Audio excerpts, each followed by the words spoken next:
welcome to the Science Faction Podcast, where science meets fact meets fiction.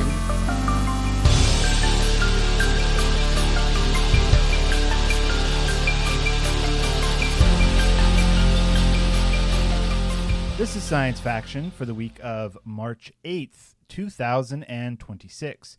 I'm one of your hosts, Steven Dominguez, and with me today, two guys, pretty sure the time change messed them up. Dude, yeah, for real. This is one of your hosts. What's your name? Benjamin Daniel Lawless. There it is. And this is your other host, Devon Kraft. There you go. Hi, guys. We're here. And the time change, my friends, I don't know what it is about this one, but it got me. It hit me real hard today. Dude, same. Like, I don't know why. It's just mental. Didn't we vote to not do this anymore? What? Didn't you hear? Voting doesn't matter anymore.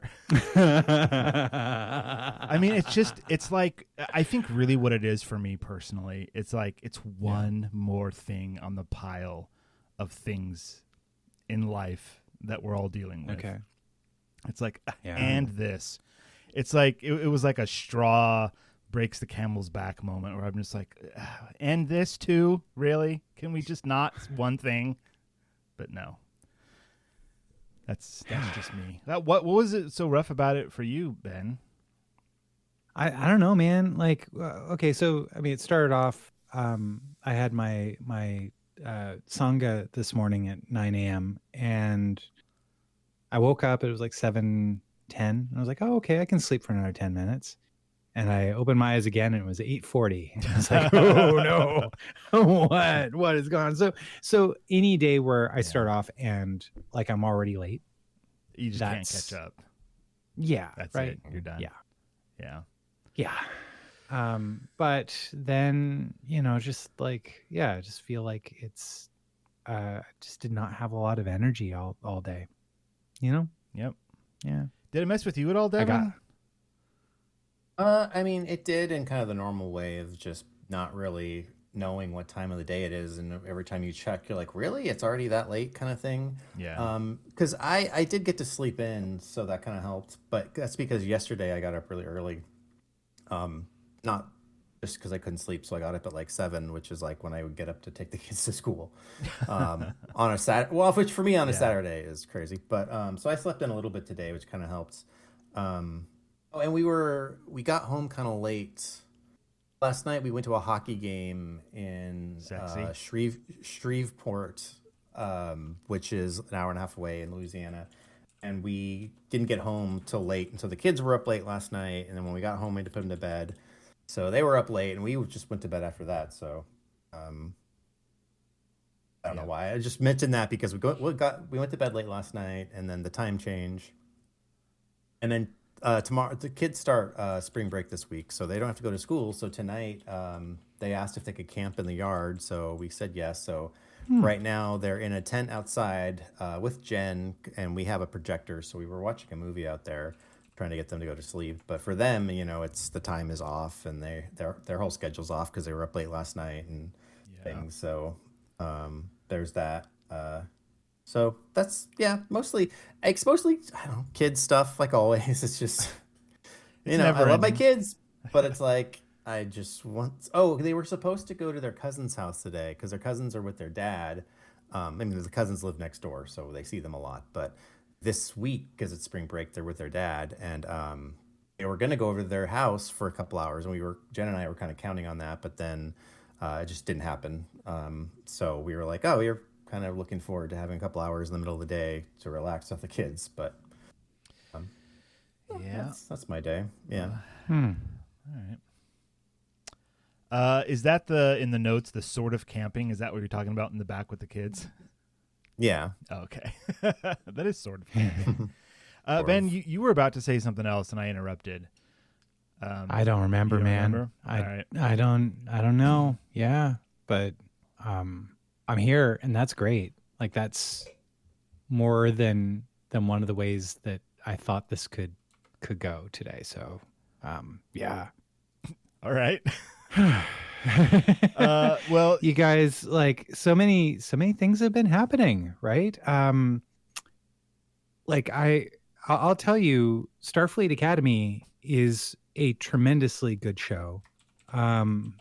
Where they just had the penultimate episode of the first season, and the places that the show has gone is truly spectacular. The villain of the first season, played by Paul Giamatti, is incredible in ways where episodes that he's not even in, like, is he still in them? the effects of his villainy are profound. And it's really, really something I haven't seen in Star Trek before. And yeah, I'm digging it. It's something new. It's fresh. It's exciting. And yeah, all the haters obviously aren't watching the show. Like, that's, the first 3 episodes are fine. They're necessary to set up kind of the ending arc of the show, of the season. But yeah, and they just finished wrapping up filming the second season finale. So yeah, so definitely getting a season 2. Yes. Yeah. So When are they going to air? Like, how long are they going to wait to air the second season if it's already? They have not announced that yet. And given the most recent, like, merger after merger that Paramount's been going through, uncertain. But, it's nice to know that we have 2 more seasons of Strange New Worlds and 1 more season of Starfleet Academy in the can, ready to go, whenever they choose to release it. So, yeah. Right on, man. Yeah, basically, I mean, Devon, the bad guy, finds a way to weaponize the Omega particle. Oh, cool. If that excites anybody, like, yeah, that and like, it's not. What's played. the Omega particle? I gotta know now. What is Devon, it? you want to fill us in? Fill the normie in? It's a very dangerous particle. It's basically, I guess, I don't know if they talk about where it is on the table of elements, but it's basically just an atom, but it contains so much energy it could be used to destroy basically like a parsec of space. And it's so dangerous that whenever it's detected, Starfleet captains have a directive to just, their only mission is to destroy it before anyone can utilize it. Yeah, and the it's Borg highly see secret, and yeah, the Borg see it as the perfect particle, and so Yes. they want to do. They will. Borg have sacrificed millions of their own in the pursuit of capturing it to harness its energy. Yeah, this all happens in an episode of Voyager where Janeway gets like this alert, and she can't tell anybody because it's so secretive, and she's like I haven't seen it in a while, so I forget exactly how it works out, but she eventually does have to tell her crew because she needs their help. And then they have 7 of 9, and since 7 of 9 is Borg, that's where we learn about the Borg's obsession with this. And even 7 of 9 for a second like hesitates to destroy it because she finds it so beautiful, kind of thing. Wow. Yeah. So does that mean this Omega particle shows up in the Star Trek Voyager game, Into the Unknown? I don't know. It might be one of the storylines that they do have in there. Yeah, that would be pretty cool. Yeah. So what's interesting about that is that it had day 1 DLC. Was which is okay. Which is generally frowned upon in the in the sphere of. I mean, unless it's optional cosmetics, and it's like, all right, whatever, who cares? No, this is storyline stuff. Basically, it unlocks like I think 4 or 5 different large scale missions that happen later on in the show or in your playthrough. Huh. So the potential for them to show up in your run is 0 if you don't pay for the DLC, but they become potential. They're like random events that'll like that kind of stuff. Okay. Yeah, that's kind of icky. Yeah, I don't like that. Yeah. So some people are like, oh man, but I'm like, this game is good. It's good enough, man. Like it's fine. And so I'll probably play through it once and get to the end of my first run through before I decide to pony up for the DLC. But it seems like a pretty good. Everybody that's gotten the DLC is like, this should have been included, but is worth it. Okay. So, it very well could be like sometimes the scope of a game has to get cut up in order to meet a release date.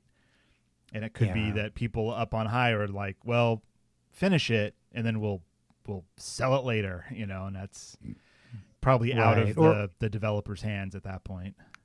Yeah, or there could have been a disagreement about what the proper price should be between the developer and the publisher, and this was how they compromised. Base game cheaper, but we're gonna throw like the second half of the game as an additional cost to recoup.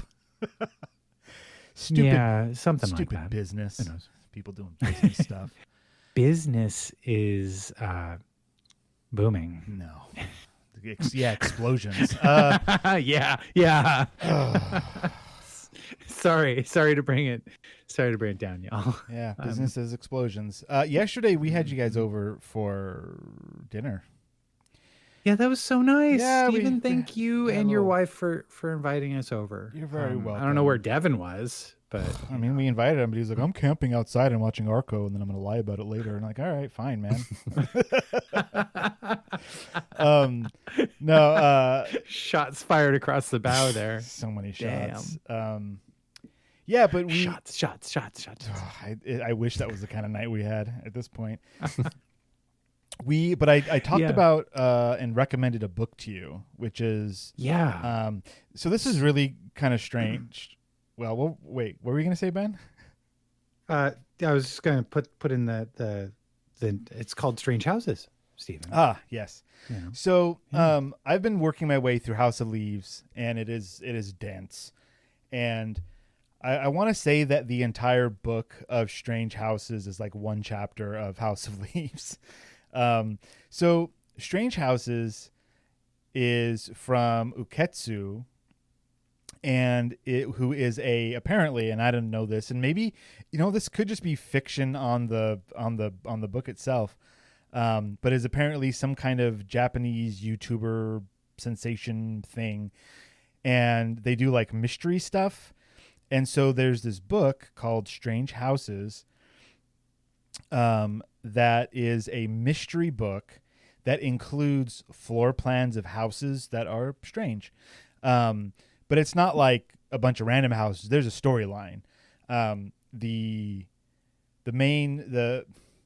person who you're reading the story through, they're just called the author. And there's a lot of like interviews and stuff. They're a journalist. And a friend of theirs is like, I'm going to buy this house. Like, hey, one of your friends is an architectural draftsman. Can you have them look at the floor plans and make sure this is like a good house design? And the author's like, sure, I'll do that.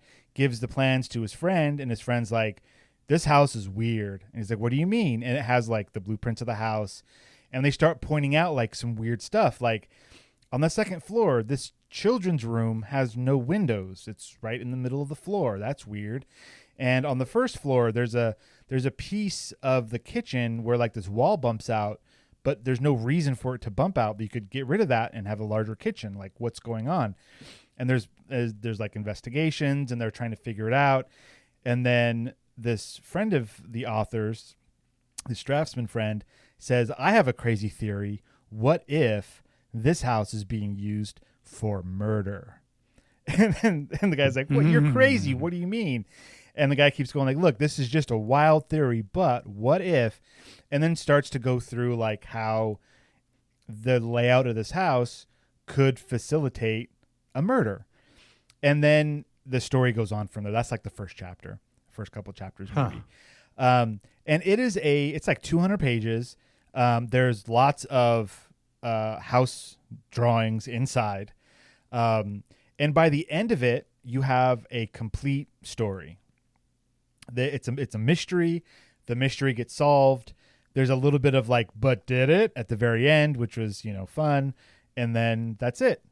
And I read it in 2 days.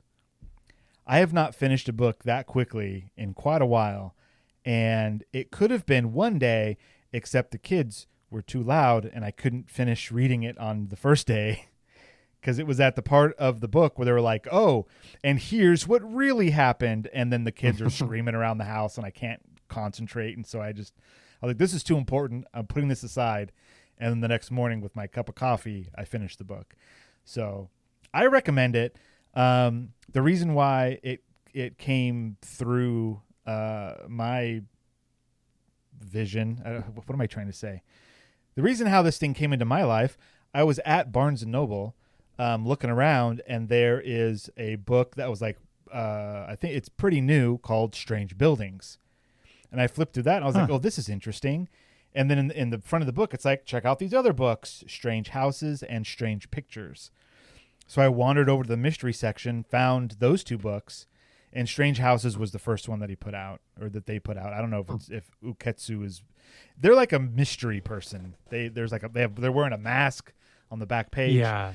Which I is believe fine. when you handed me the book, I believe who is this Price Master looking person here on the cover? I said something a little different, but yeah. Yeah. Like, who's Price Master? And that was a whole nother thing. And I don't know if we have time to get into Price Master. I mean, Devon, you live in Texas. Are you familiar with Price Master? I am not. No. Okay. Very quickly. In Denton, Texas. Go ahead. Back in 2001, on February, I think 10th, 2001. Basically a bunch of weirdos held a high concept garage sale where all of the items in the garage sale were completely ludicrous. And whenever people would ask like, hey, how much is this? There would be a man up on a stage dressed in a very, very strange outfit with a microphone with a lot of reverb. And he'd shout, make me an offer. And they're like, Price Master, how about $17.48 for this for this vase? It's like vase or like a wooden crucifix or something. Yeah. And you go $17,000.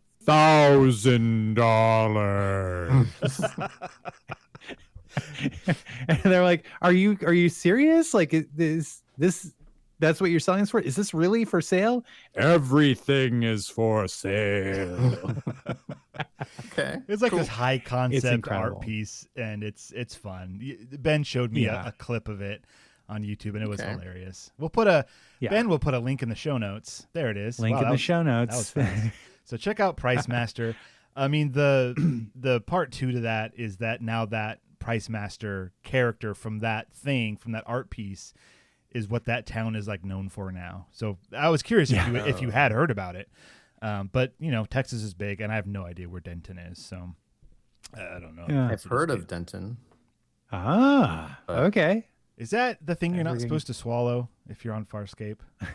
I got some new like jabby pokey things for health for dental health, and they're from a company called Dentech. And I'm like, still not swallowing it. Never Thank swallow you. the Dentech. I'm in. Never swallow the Dentech. All right, guys, let's move this podcast right along. All right. We've covered books. We've covered the Price Master. We've covered Devon.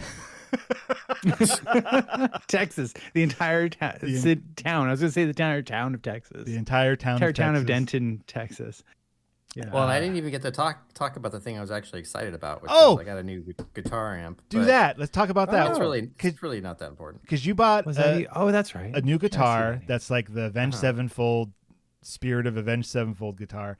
And so you got a new amp to go with it, or just what's the deal? I mean, yes, I got a new amp. The one I'd been using was still that Line 6 Spider 3 or 4. No, Spider 4. Yeah. I remember that thing. Yeah, which I think you have one, right? Or do you still have it? I still have the Spider. It's in the garage covered in dust, but it's there. It's ready to rock. Yeah, so I got a Fender Mustang GTX 100. That's a car, sir. I know it does sound exactly like a car. See, Fender Mustang GTX Yeah, 100. Yeah. 100. Oh, excuse me. Well, the 100 is the watts. There's the same model, but like 50 and I think 25. Oh, okay. It does a lot of what the Line 6 amp does, which it has all the digital settings. It has amp modeling, so you can go into the menu on the amp. It has a screen on top. It's got dials and all this stuff, which was there's a bunch of presets, but you can go in. You can change like the amp, the cabinet, the effects. You can change the signal path, so you can change like where the effects are in the path, because if you have like a pedal board, it matters if you put the distortion before the delay or whatever. Yeah. So you can change all that, and you can go into each effect, and it's just like the actual pedal, or the pedal with all the dials, so you can adjust those as if you had a real one. So it's like basically a simulated like all the amps and all the pedals you would want.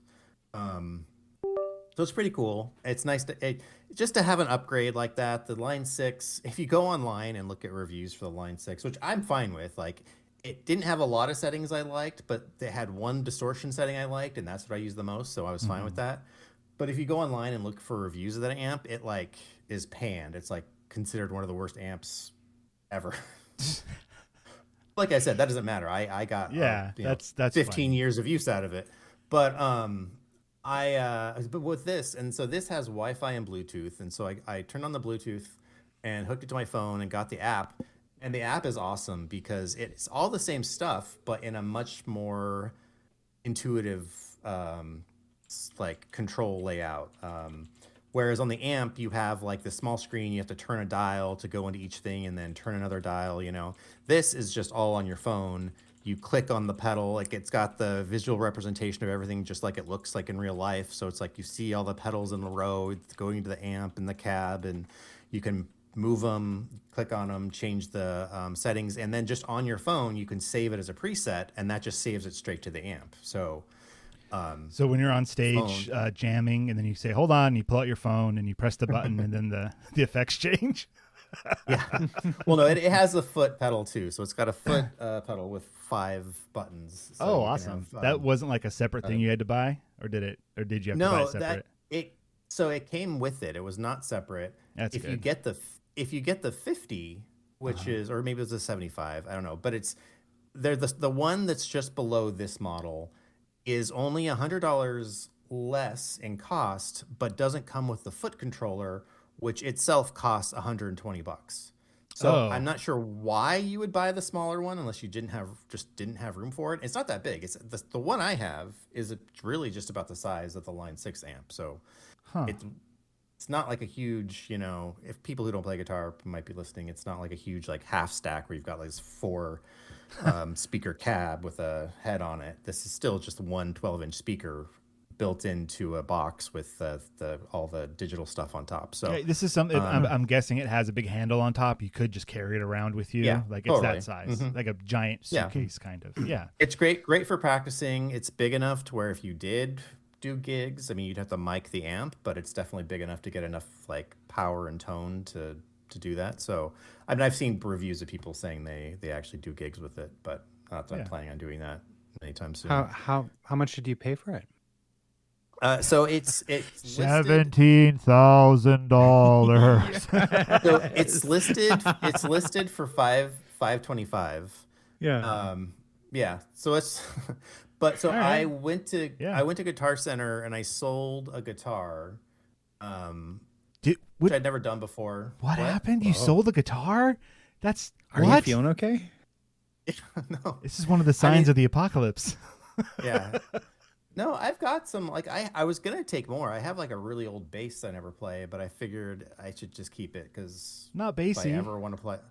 Yeah, and it's not a bad guitar. It's just I never play it, but I figured I'd keep it. No, I just sold one guitar. So I got store credit for it, which includes 10% off whatever you buy. Plus, they only had the floor model of this, so they gave me another 10% off. So I only ended up spending like $250 on it. So I was like, well, that's worth it. Right on. So I'm happy with it. It sounds really cool. It's really easy to work with, especially with the phone. And I didn't have a foot controller for my Line 6 amp. I had a Line 6 foot controller a long time ago when I actually did have the cabinet in the head, but I sold it with that. And so it's nice to have a foot controller so I can finally play through songs and change tones and go to clean guitar tones and lead guitar tones while you're playing through the song. Yeah, I had to buy my foot pedal separate as well. And this was so Yeah. many years ago. I don't remember what the cost was. But The yeah, foot pedals I saw, yeah. used ones for the Line 6 were like $60 or $70. Yeah. So, All right. Well, Devon, may we please move on now? yes. Okay, excellent. Thank you. Have you guys seen the videos? That could be my future now. So, no, it definitely was not. by which I mean I'll repeat all of that when it's my turn. You know what? That's fine. I'll just copy paste the audio. No one will notice. Have you guys seen the videos, and on social media where it's like a couple is out eating with someone's parents, and one of the couple, like before they start eating, like say like, may I please eat my food? Or like, am I eating too, like, as if the other one is super controlling and they're not, and it's hilarious. Have you seen any? Does this sound familiar at all? No. No. Oh. Well, never mind then. Let's move on. Your internet is a strange and wonderful place. My algorithm is very tailored to my sense of humor most of the time.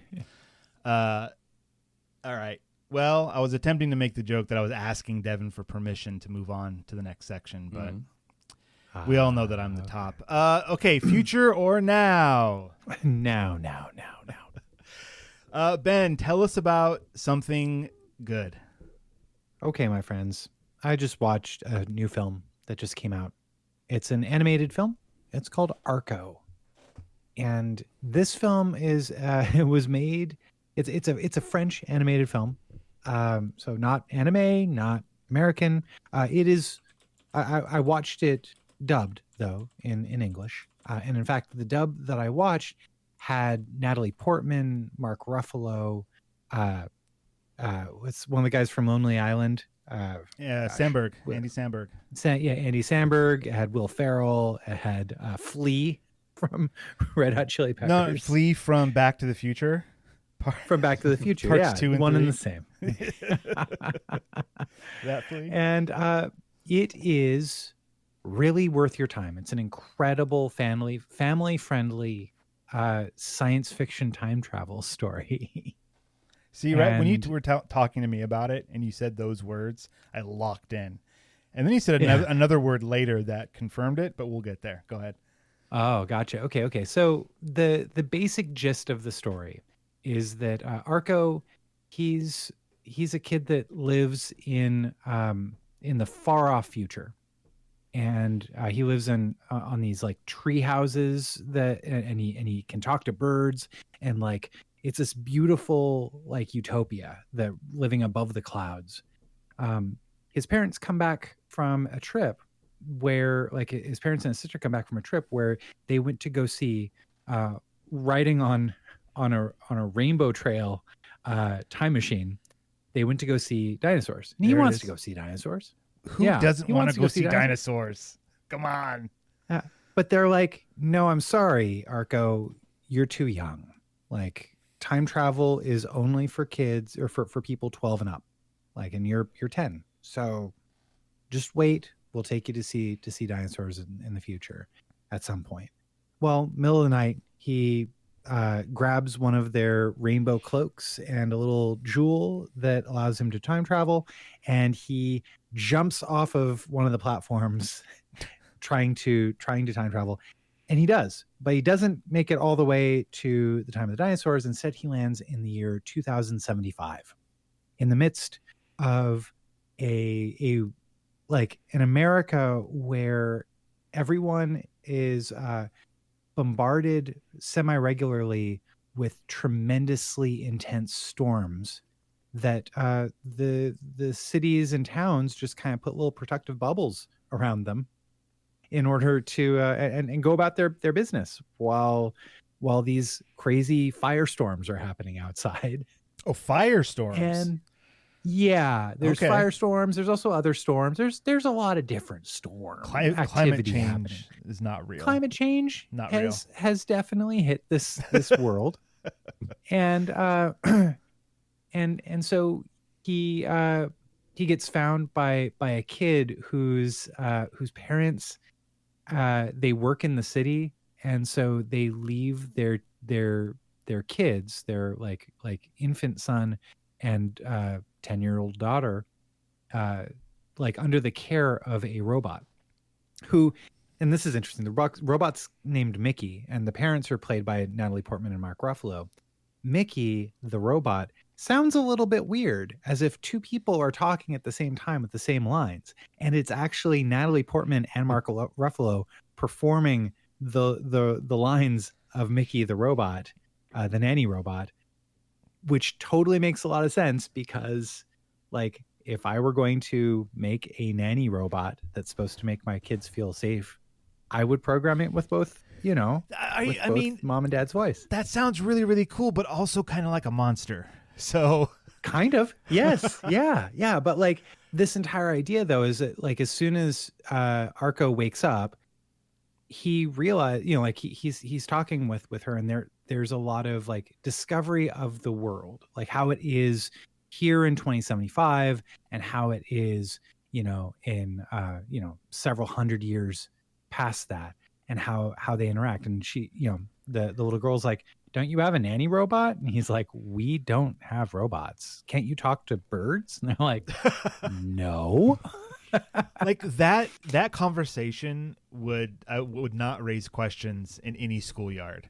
If a couple kids were like, don't you have a nanny robot? No. Can't you talk to birds? Like, that's just how kids talk to each other. Yeah. That's amazing. Pretty much. Yeah. 6, 7 all over. Oh, and I got to bleep that now. Great. Yeah. Cause all the kids are just gonna be like shaking like crazy and just, throwing their hands up. Yeah.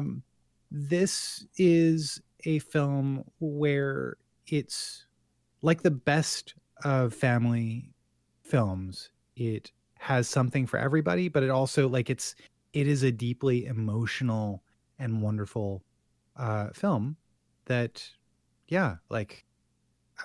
it's you recommend it's really good. I super recommend it.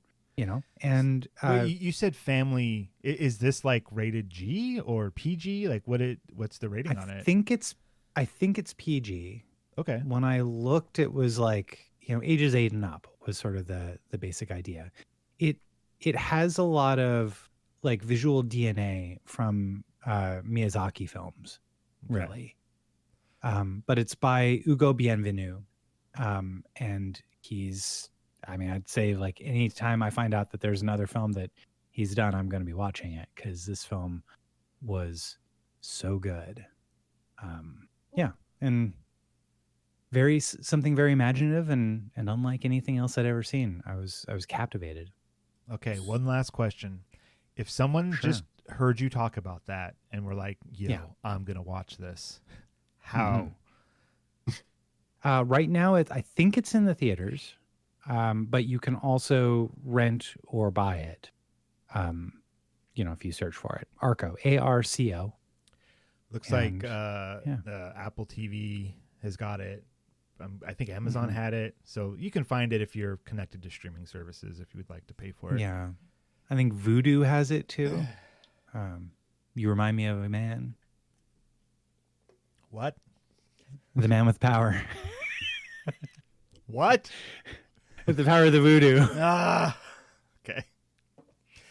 All right, let's move that. Is that anything else on Arco? Are you done with Arco? No, that's pretty much it. That's all. Yeah. Excellent. Give it a shot. It's so good. And it's really pretty, like a really, really pretty film. Is it something like my kids will get interested in quickly? Not that they have to. I mean, they've watched other movies, but it's just easier, if there's something to grab their attention right away. I mean, I know it's animated, and that helps. Yeah. Like a good hook? Does it start with a good hook? So, I mean, it's... I think that probably they say 8 because it's a little bit of a slow burn. It's not like like K-pop Demon Hunters, where it's Mhm. just Which they finally imaginative. watched. Yeah. Oh, Yeah. did you like it? They watched it. I didn't watch it. Oh, okay. Sorry. I Did was they just like doing it? it was on. I saw clips like parts of it, but I was doing stuff, so I didn't like sit down and watch it. They seemed to like it. Actually, my younger one Okay, seemed to like it more. neat. Okay, yeah. So like that sort of, film is like hyper, just tons of stuff going on all the time. It's really exciting. This isn't a very like it isn't a tremendously exciting film, but it's a cozy film, I think is probably a better way to put it. Like if Okay. Devin, have you like seen a Miyazaki film? No, I haven't. Okay, so Oh. he doesn't know the comparison you're making then. Is that like Okay. the Hidden Castle? yeah, Crouching Howl's Moving Castle and Yeah. Yeah.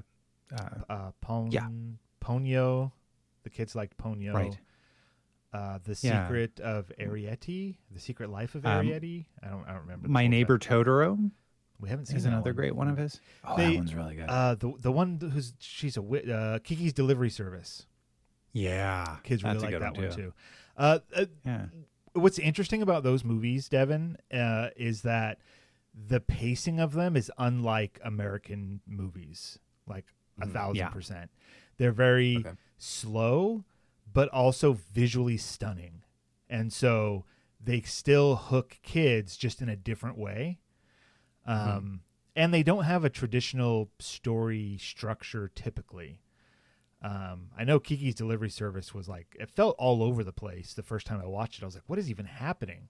But it's just a different storytelling mechanic, and the kids seem to hook into that when they were younger. I don't know if they still would if they watched them fresh now, but when they were younger, it really did. It was like a nice refreshing from like the typical Disney movie, you know. yeah. And I know I mentioned it's a French animated studio that worked on it, independent. The animation is far closer to something like Scavenger's Reign from HBO, like that animated sci-fi show. Oh yeah, did forgot you about ever? that. Yeah, which incredible show, Scavenger's Reign.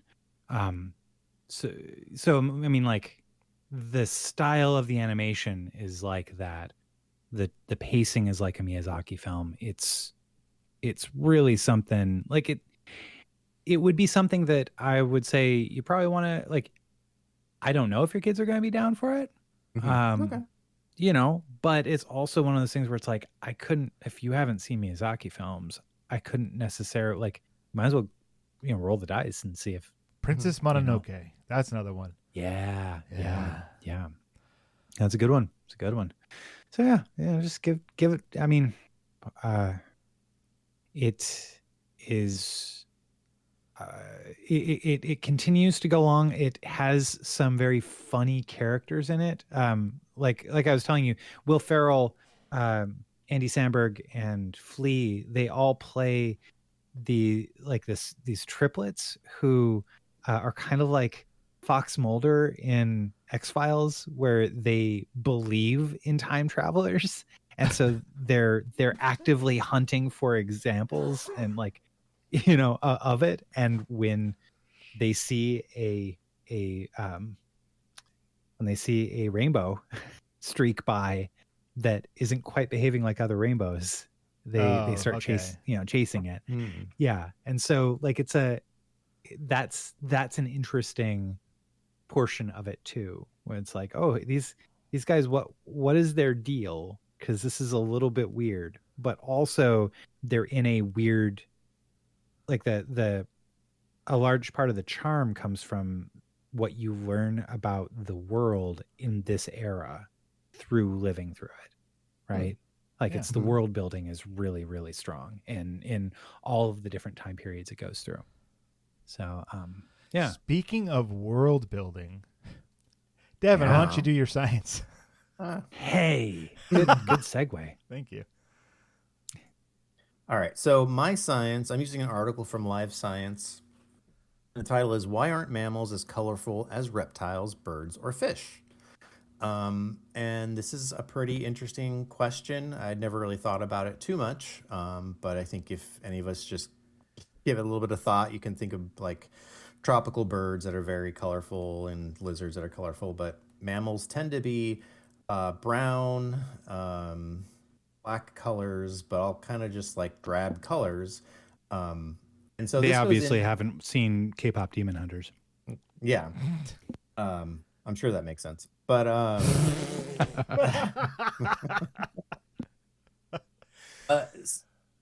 so they talk about in this article, first of all, what is it that makes color on an animal or any kind of thing? Yeah.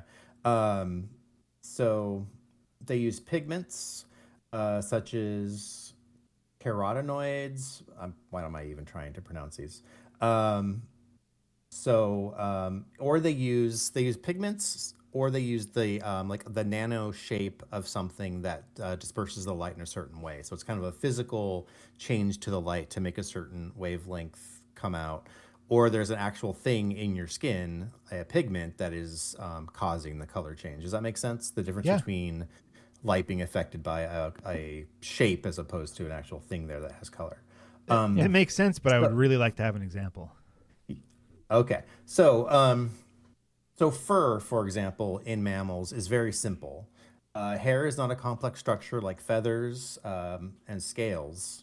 So if you think about that, think about how complicated a feather would be at like the, you could like the atomic level or molecular level. If you see the different shapes, and fur itself is basically just simplistic in that manner. Does that help as an example? Yes. Okay. Yes.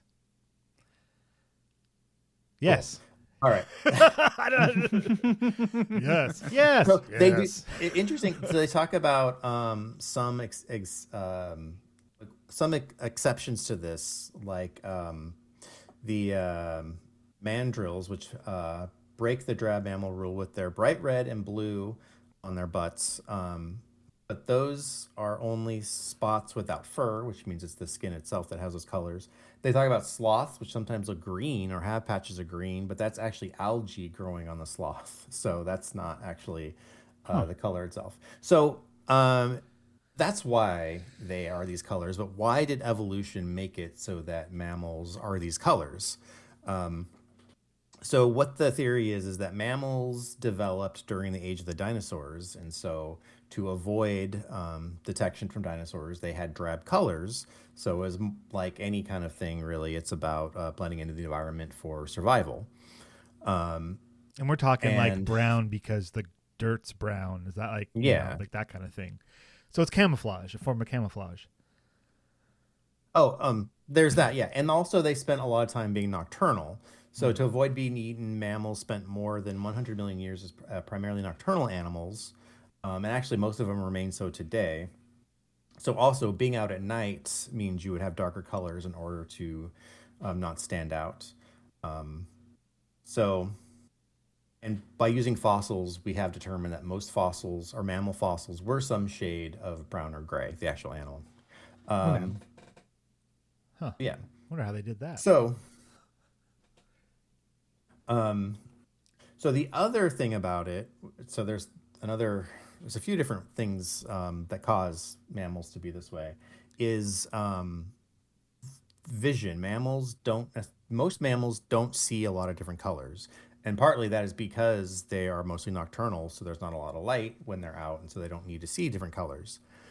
Since they can't see different colors, they can't use sexual selection to promote different colors, which is one of the reasons in like birds. Birds use color to attract mates. Yeah. Well, their mates can see those colors, and so there's sexual selection for different colors, and that makes them brighter and brighter, and you get these really crazy colored birds.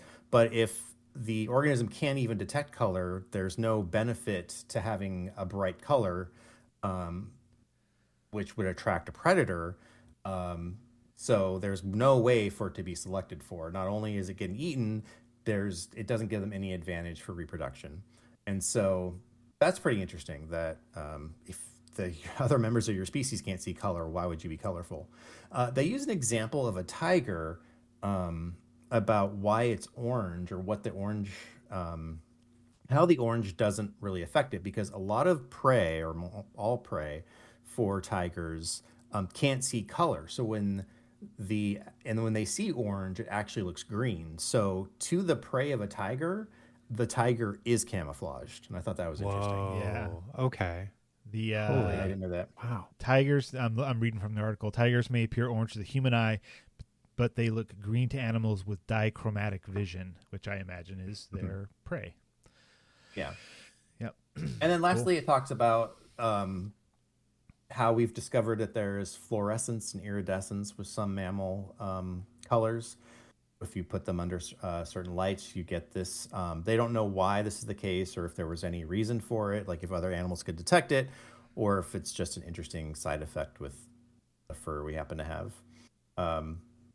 So that would be something to study more. But it's just interesting to think that actually there is iridescence from some mammals. And have you guys heard about human stripes? No. Until you've said that, yes, I did like a few years ago. Yeah, we have, and I apologize. I do not have an article in front of me to reference this, but there are studies done that there's a way that you can analyze human skin, and you can see like a tiger-like stripes, like a striation pattern on humans. We can't see it with the naked eye. It appears to be like some kind of leftover in our genetics from way in the past. But yeah, humans have stripes. It's crazy. Yeah, I'm trying to. Wow. Yeah, it would take time. These are long articles, Yeah, but yeah, you're right. I just completely forgot about that.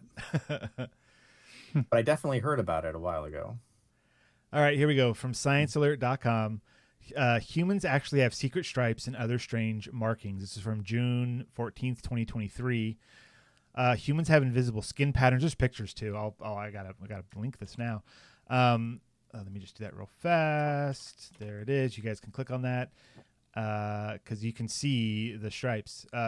Humans have invisible skin patterns due to a quirk in how our enveloping layer forms. While we all can't see our own version of hypnotizing tiger stripes or cute cow splotches, it doesn't mean they're not there. Contrary to some internet... Okay, maybe this wasn't the best article. Let's see. Blast. That's the same article. That's the same article I found when I said it's too long to figure out right now. Yeah, and now I'm scrolling down. Like, yeah, there's a link in the show notes if a listener wants to learn more about how humans have stripes. You can use this article to really figure it out. It's quite interesting. Looks like the thing that you want to look for medically is Blaschko, Blaschko.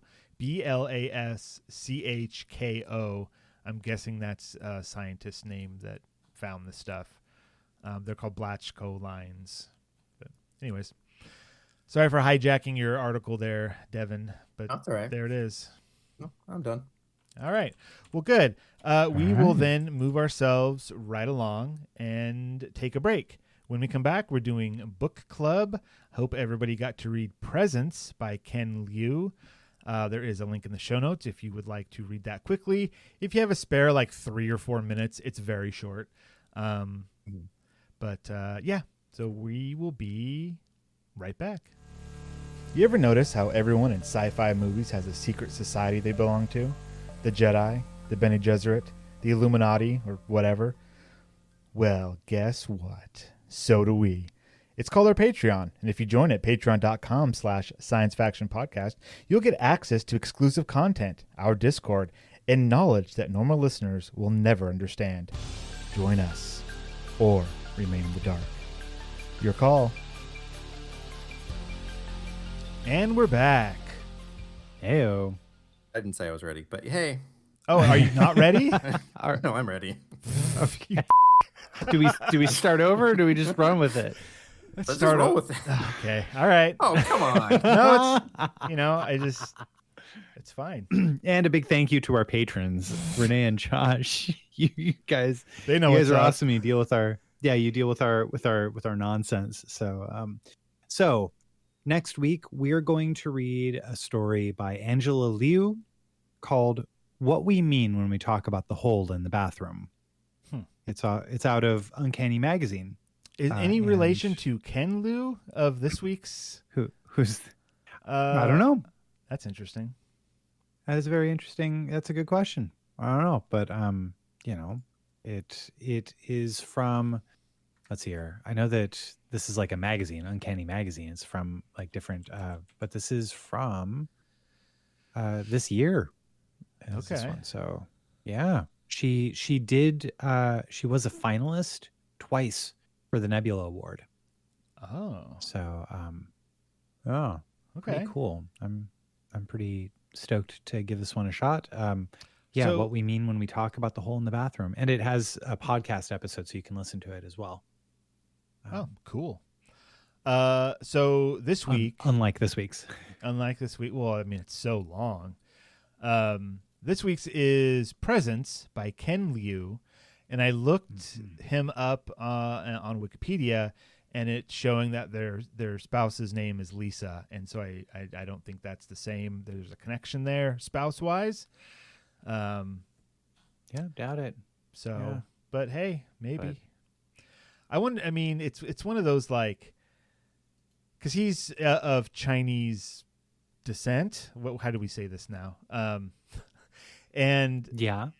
they have some last names, like how we have some last names that are very common, like a Smith, right? You wouldn't just Yeah. assume two people with the last name Smith are married or even connected in any way. So maybe it's that. Hey, I Unless thought they're- there was just one big Smith family. I've been treating them all like they were related. I'd be like, oh well, you know so and so. You know Kevin. He's your brother, right? Yeah. You know Will. Oh boy. All right. So this week's Presents by Ken Liu. Ken Yeah. Smith. I'm just gonna call him Ken Smith now. No, that's how, not right. How dare It's you? just I don't know how to pronounce that last name properly because it's not Liu. I mean, that's It's what you Liu. say. Hey, Steven, I have a job for you at Ellis Island. Oh gosh. You're a Smith. You're a Smith. Yeah. You're a Kraft. I'm sure there's some crafts that went through there. So this go ahead. Story Yes. is interesting, Save us. isn't it? Because the basic gist of it is it's about a it's a second it's in the second person view, right? So like the story is being told and it calls you out as you, right? Mhm. You imagine the breeze coming through the open window. Yeah. Now the story is about a person that's visiting their mom in an old folks home, but they are on the other side of an ocean from them, and they're in a telepresence sort of sense where they have they're like on an iPad or some kind of robotic. It says body with- talking to a head floating in a TV screen perched on top of a squat robot. Yeah. And the mother is dying at the end of her life, and you have never gone to visit them, and but here you are. She's also in like a post-stroke kind of state where she's not really responsive. So it's also not not a lot of communicating you can do. Right. There's the changing of the diapers. You are encouraged to clip her toenails through the telepresence machine, and sit with her. And you're there night after night until, one day the nurse will tell you she went to sleep last night and did not wake up. Mhm. And then after that, your daughter comes to you in person and says, my nails are too long. And you now know how to clip other people's nails now. You start And pressing you're- buttons on a computer screen because they say that the robot knows how to do it. You just kind of tell it to do it and it does it. 'Cause otherwise Right, it'd be too difficult to actually do that. I think it's funny but- that he then cut her toenails. It's like, you don't actually know how to do that. But it's showing growth. Yeah. Right. It's Well, I showing that know, he's. Yeah. I know you're trying to be silly, Devon, but this is a very serious podcast talking about serious things. Yeah. Yeah, but I and so like a large part of this story is about the end of life. It's about the care that's given to the elderly in countries that are not America compared to America, the as well as the opportunities that exist for some families in America that didn't exist back home for them. And I thought it was absolutely incredible. It's Just a real good story. It's very American that better health care is in a different country, and you have to pay to then look at that happening. Well, it's not. I mean, I was talking with a friend, and he basically he's trying to encourage his mom to go to a home, but he's looking for a home back in Japan or in Taiwan. Yeah. And you know, it's a very different situation there. Like the rugged individualism of Americans does not, as well as with our unwillingness to accept our mortality as a culture necessarily, means that we don't care for our elderly the way they do in other cultures. Yeah. 100%. Right. And this story like fully encapsulates that too. You know, it was also in Strange Houses, the book that I was talking about earlier, because it is a Japanese book. There comes a point where a family's talking about like their family home, and it was like, oh, this is the kitchen, here's the bathing area, and then these are the 4 rooms that the grandparents, the parents, the daughter, and the kid, like how they all just are living in the house together, and that's completely and utterly normal. You live with your family, and your family isn't just your tiny, 2 parents, 2 children, picket fence family. No, it's uncles and aunts and grandparents and whoever needs a home. This is your home. All of us together is home. Yeah. And that's you're part different. of the continuum, the continuum of your bloodline that has no beginning and no end, And I think that's what we're missing a lot of in our country for sure, is our sense of family community. So does that mean you're going to visit your parents more? Nope. No, I think you actually do visit your parents often, from what I can tell. So I mean, we see each other typically a couple times a month, but we live almost an hour away from each other. If we were living in the same city, or the same town, it would be years before you saw each other. Years. No, it would be multiple times a week. Well, I'm it's sure. funny that you think of them of being far away, because for me, like, to see my mom is like a plane ride. Yeah. Well, yeah. How often do you get to see your mom, Devon? I mean, when I see her at least once a year, we'll go visit them around Christmas sometimes, and then my mom actually will sometimes make a trip here. She's been here maybe 2 or 3 times.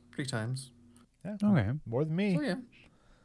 Yeah, it's been nice when she comes and visits, our area, and you come visit too, and we all get to hang out. Yeah, I see her like 4 or 5 times a year down in No. We're always hanging out. Yeah, Devin, say hi to your mom for me. I got this real Biff thing going on right now. I mean, Steven, say hi to Devon's mom for me. So, yeah. Oh, this was a good story. Let's bring it back. I did like the sci-fi elements being very matter of fact. Like, this is just a technology that is used and trusted, and it's fine. And it's also talked about in a realistic manner, in the sense that this robot is time shared with the relatives of the other patients in the room. And so he never gets to meet them because they're always sharing the same robot, but yet he gets to know the other patients in the room because his mother's pretty much non-responsive, and he still converses with them and everything. And it felt, with this crazy piece of technology in the middle of it, still felt very real. It's not a crazy piece of technology, really. A robot that you can telepresence into to take care of a sick person. There was a few projects, especially during the pandemic, that allow you to do this. Well, and it's just That's like great. technologically, there's nothing about it that's like we don't know how to do that yet. It's like it's a computer on a robot or like on a Roomba. Like it's not. I guess that I tough. mean that part of it, yeah, but it was the like, oh, you can use this robot to take care of this person, like Right. what, Yeah. like The he being talks about able to changing the diaper and clipping the nails, and like we don't have something like that. Yeah, not quite. Yeah. But so but I mean, yeah, but also I see what you're saying, Devin. It's not crazy. We're not there yet. Yeah. But it's within our It's grasp. Oh, definitely. yeah, it's a near future sort of thing where this sort of thing. I imagine that we would probably see more things like this in America if our values were different Yeah. about the elder. You know. Yeah. I think it's fascinating too. It's about like, so, you know, he didn't or sorry, you in this story did not you emigrated to America. You weren't born in America. So I think it's kind of interesting here, this paragraph. You think about how strange it is to describe what happened as losing someone when the real loss happened years ago. So gradually that you weren't even aware when it happened. You can't remember the moment you decided you would not go back. You can't remember the moment you accepted that she would not come to join you. You can't remember when you became American. You think about how 1,000 small decisions add up to irrevocable changes, how not deciding is the same as deciding. You think about how people expect you to act a certain way when they don't know anything about you. Yeah. Yeah. That's good Well, and stuff. see, I'm so American that like after reading this, I totally feel for him, but I also think like, hey, you actually did a lot. I mean, you were there every night. You were, interacting with her. And for me, I'm like, that seems like a lot of effort.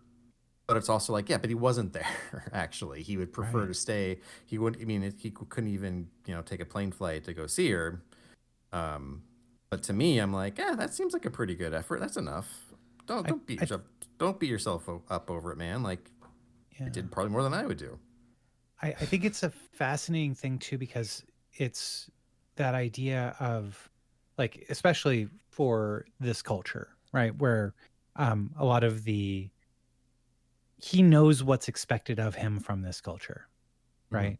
And he's not meeting that. He knows what his mom would have wanted.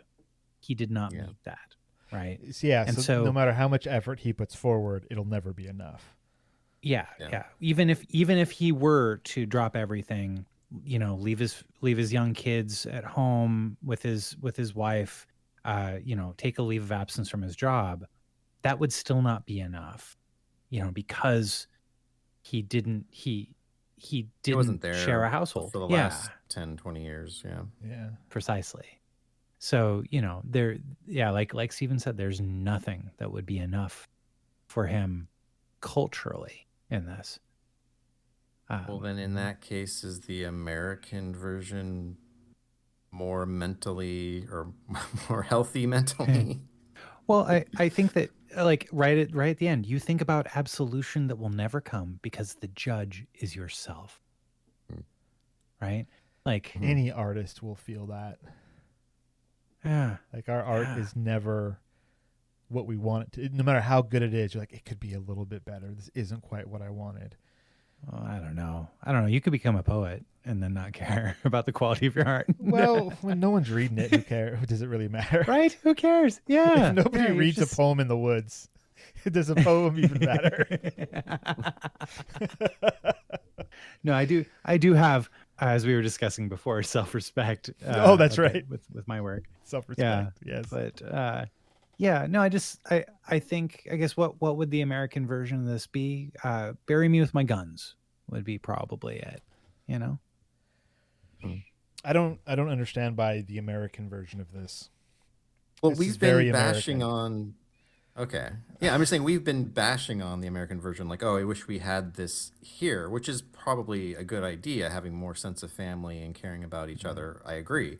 But I'm just saying, though, if it was his culture that made him feel so guilty about not being there for his mom, if the idea is that our culture wouldn't care as much, then is maybe we're better because maybe we should move on easier. But I really just said it's that values. because it was I don't actually think that, but Yeah. I think, and I don't think it's that clear cut. I think we're simplifying. There are certainly plenty of people in the United States who care a lot when their loved ones, even parents are in need. So to say we're all just gonna like not care is simplistic. But like there's also, at one point he does mention that like he knows that his mom wanted him to pursue the opportunities, whereas while she may not have wanted how this all happened and turned out, what he chose, she would have said, yeah, do that, pursue the opportunity, have a better life than I do, Yeah, but that never works because the judge is yourself, not the other person. Right. Yeah. So it's what an incredible and heartfelt story. It's really good. Cool. Awesome. Well done. Hope everyone enjoyed our book club this week. Yeah. And let's see. Once again, next week is going to be What We Mean When We Talk About the Hole in the Bathroom by Angela Liu. I can't wait to find out what we mean when we talk about the hole in the bathroom. I'm really curious about this hole. Have you guys seen the movie or heard the movie? If I Had Legs, I'd Kick You. No. That's a good title though. Yeah.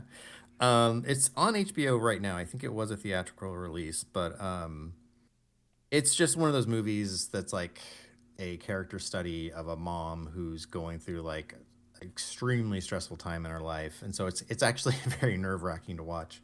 Like they do like things like where it's like almost always just a close-up on her face.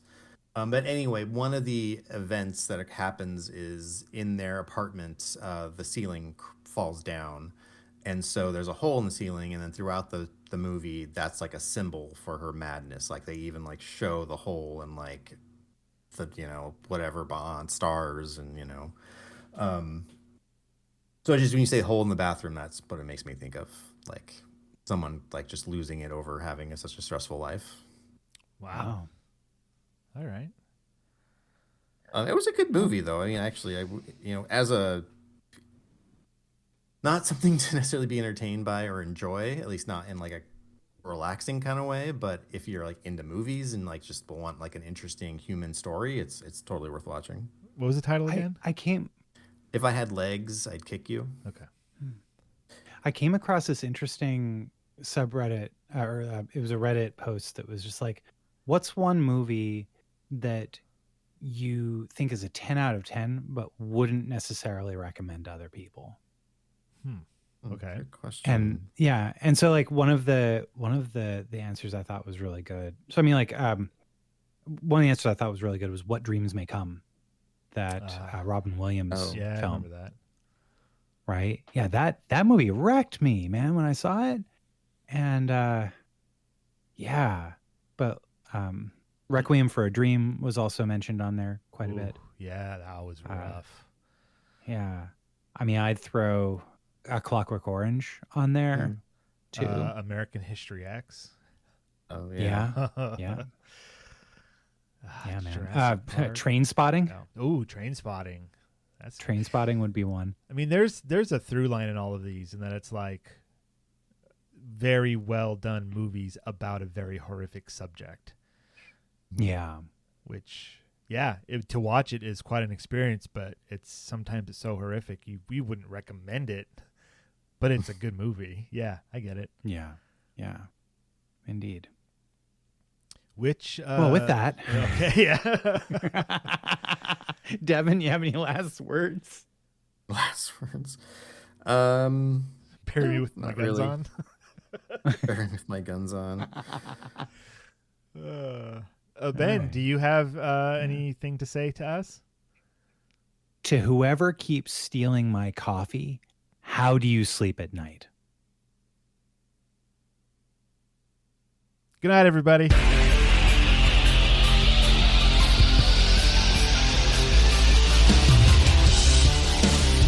This has been the Science Faction Podcast. tweet to the host at SciFact Podcast. Email them at sciencefactionpodcast@gmail.com and visit sciencefactionpodcast.com for more episodes.